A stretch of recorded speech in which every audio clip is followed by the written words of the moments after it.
Nah, kita awali dari ini konsep pendidikan Islam menurut Muhammad Nasir, bahwa salah satu konsep pendidikan yang terkenal ya dari M. Nasir itu adalah konsep yang integral. Kata kuncinya ini dari Nasir itu, beliau seorang modernis, tokoh Persis ya, dengan konsep pendidikan yang integral, harmonis dan universal.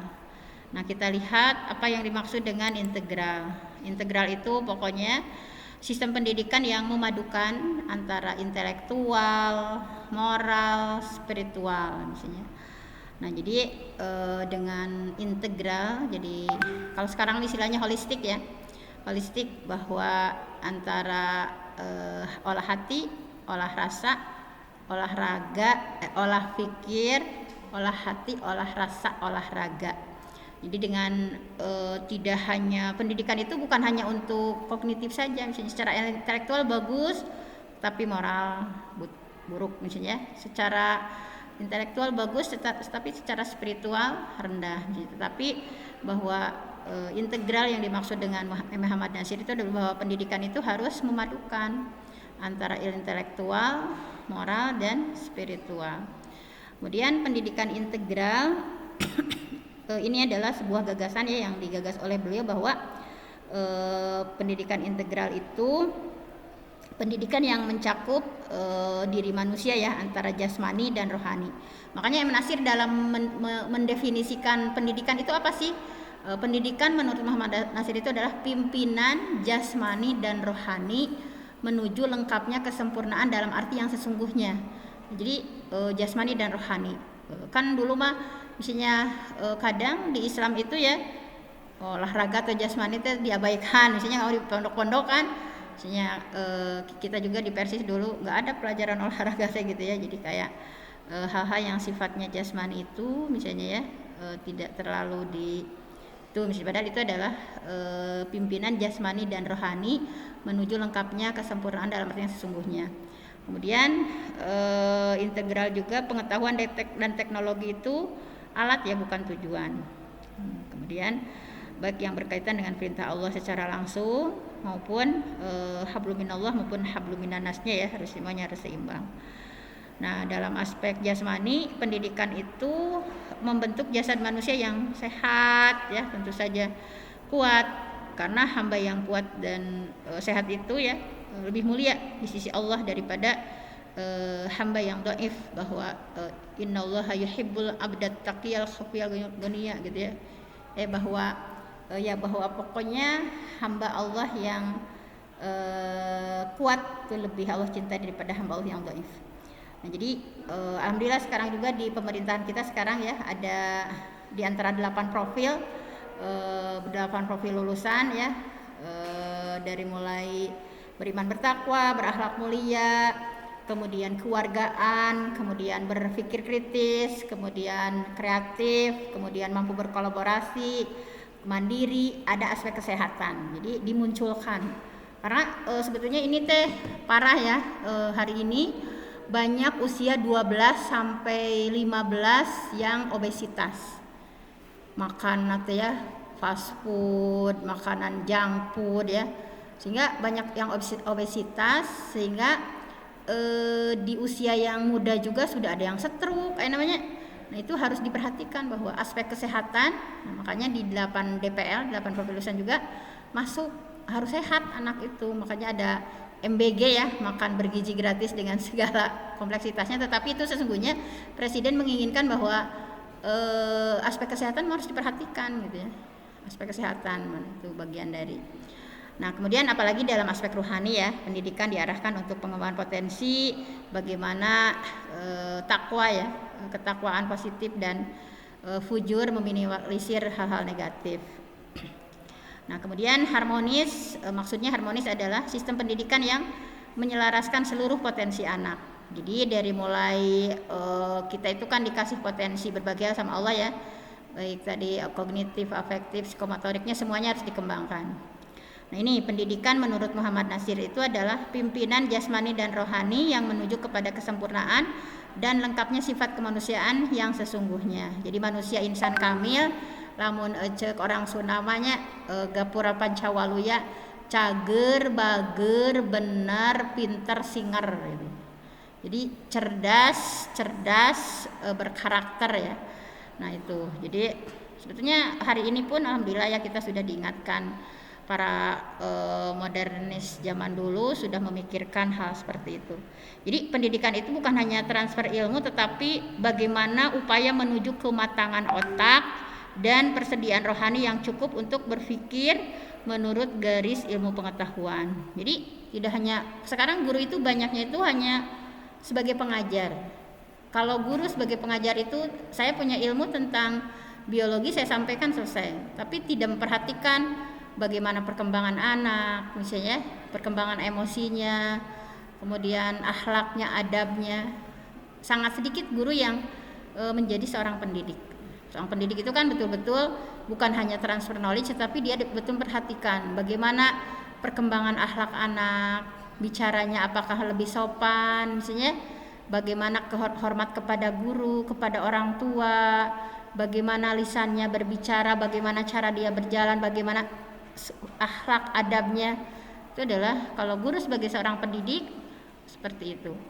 Alhamdulillah sekarang juga ya pemerintah sudah menyadari bahwa 3 program prioritas pemerintah, diantaranya adalah 7 kebiasaan anak Indonesia hebat itu bagian dari penguatan karakter. Bahwa hal-hal sederhana, mulai anak bangun pagi ya, kemudian beribadah, itu 7 yang diulang-ulang itu, bangun pagi, beribadah, kemudian berolahraga, kemudian gemar belajar ya, kemudian ada apa lagi, makan makanan bergizi, kemudian bermasyarakat, tidur cepat. Itu seperti sederhana, itu adalah bagaimana pemerintah ingin karakter itu diperhatikan lagi sama semuanya gitu. Gimana bangun paginya diingatkan, gimana ibadahnya, siapa yang masih bolong-bolong sholatnya. Minimal guru itu mengingatkan. Kalau semua guru mengingatkan dan hal kecil itu diulang-ulang, itu akan sangat berdampak terhadap karakter mereka, misalnya baik orang tua, masyarakat, guru di sekolah. Nah itu, jadi intinya pemikiran Muhammad Natsir sangat luar biasa ya. Kemudian universal ini Natsir menyampaikan bahwa kemunduran dan kemajuan sebuah pendidikan nggak bergantung kepada timur dan barat. Timur itu di sini dalam hal ini identik dengan Islam ya, barat itu identik dengan Eropa. Nah, jadi tidak bergantung kepada putih, kuning dan hitamnya warna kulit, tetapi bergantung kepada ada atau tidaknya sifat-sifat dan bibit kesanggupan dalam salah satu umat yang menjadikan mereka layak atau tidak menduduki tempat yang mulia di atas dunia. Bahwa mau hitam, putih, kuning gitu ya, mau sesuatu yang positif datang dari barat kita ambil, sesuatu yang negatif walaupun datang dari timur.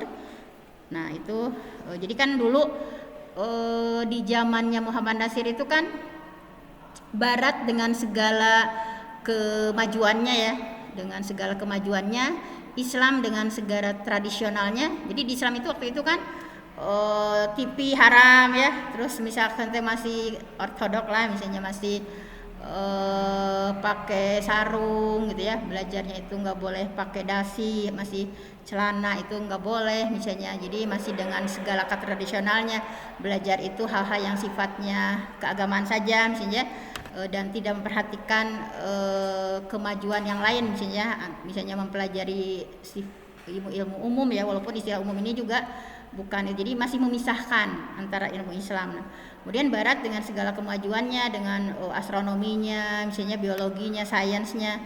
Nah waktu itu ada sebuah kondisi yang sangat jauh berbeda. Nah sehingga banyak Islam yang anti barat intinya, misalnya eta mati barat. Kadang sekarang juga eta mah teori baratnya, misalnya kadang kita juga seperti itu. Nah jadi tidak boleh fanatisme seperti itu. Nah bahwa menurut Muhammad Natsir tadi ya, bahwa apapun yang datang dari timur, ketika hal-hal positif datang dari barat silahkan kita ambil, dan hal negatif yang datang dari timur kenapa tidak kita filter gitu ya. Nah kemudian dasar dari pendidikan itu menurut Muhammad Natsir adalah pentingnya tauhid. Jadi tauhid itu sebagai dasar pendidikan.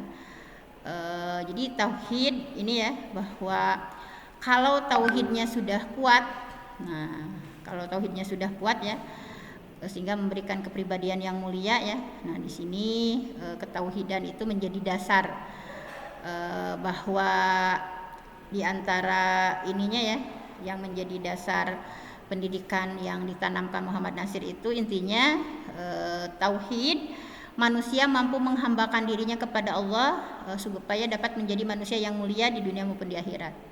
Nah, jadi dasarnya ketauhidan. Kemudian kita lihat tujuannya. Nah, apa sih tujuan pendidikan Islam yang ingin dicapai oleh Muhammad Nasir? Nah, jadi berdasarkan ini di surah Al-An'am ya, Qul inna sholati wa nusuki wa mahyaya wa mamati lillahi rabbil alamin. Beliau di bukunya di Kapita Selekta mengutip bahwa tujuan pendidikan Islam itu identik dengan tujuan hidup. Bahwa tujuan hidup kita di surah Az-Zariyat ayat 56, A'udzubillahi minasyaitonir rajim, wa ma khalaqtul jinna wal insa illa liya'budun, bahwa tidaklah aku ciptakan manusia dan jin kecuali untuk beribadah kepada Allah. Jadi tujuan pendidikan Islam menurut Muhammad itu adalah menjadi Abdullah, menjadi hamba Allah. Nah, sehingga menjadi hamba Allah yang memiliki karakteristik beriman, bertakwa, berakhlak mulia, maju mandiri, sehingga punya ketahanan rohani yang tinggi, sehingga mampu beradaptasi dengan dinamika perkembangan masyarakat. Jadi memang kita juga diingatkan Muhammad Nasir ya, tujuan pendidikan itu adalah untuk menjadi Abdullah. Sekarang itu dengan berbagai di sekolah gitu ya, bahwa untuk menjadikan murid kita ya yang memiliki karakteristik Abdullah ya, yang betul-betul punya karakteristik beriman, bertakwa, dan itu adalah sesuatu yang sulit untuk diwujudkan ya. Sekarang itu banyak sekali rintangan atau hambatan yang kita hadapi. Nah, jadi intinya tujuan pendidikan Islam menurut Muhammad Nasir itu sama dengan tujuan kita hidup di dunia gitu ya. Tujuan hidup manusia, bahwa katakanlah semua sesungguhnya sholatku, ibadahku, hidupku, matiku hanyalah untuk Allah. Nah, ini ya. Kemudian kurikulumnya seperti apa? Kurikulum yang digagas oleh Muhammad Nasir. Nah, jadi tadi bersifat integral, yakni memadukan antara intelektual, moral, spiritual ya. Jadi mengintegrasikan antara Islam dengan modern science. Jadi zamannya Muhammad Nasir yang tadi saya sampaikan ya, di barat dengan segala sainsnya maju, di Islam dengan segala ketradisionalannya, tidak mau mempelajari bahasa Inggris, misalnya astronomi enggak. Nah, di zamannya Pak Nasir di tahun 36 ya, dengan Pendisnya, beliau menciptakan sebuah sekolah namanya Pendis, itu adalah cikal bakal dari pesantren Persis di tahun 36. Nah, jadi beliau sudah memasukkan, jadi ada mata pelajaran agama, akhlak gitu ya, dari Quran Sunnah misalnya. Kemudian tadi aspek pribadi siswa, jasmani, akar, rohani, ada sainsnya, ada geografinya, ada biologinya. Jadi hal-hal yang saintis, bahasa Inggris diajarkan, sehingga memperhatikan keseimbangan antara pribadi dan masyarakat, dunia akhirat, jasmani dan rohani. Jadi kurikulum yang integrated kurikulum kan ya kalau sekarang istilahnya itu. Nah, metodenya kalau kita lihat metode yang beliau pakai itu diantaranya yang paling pokok ya, metode hikmah, mauidhah, dan mujadalah.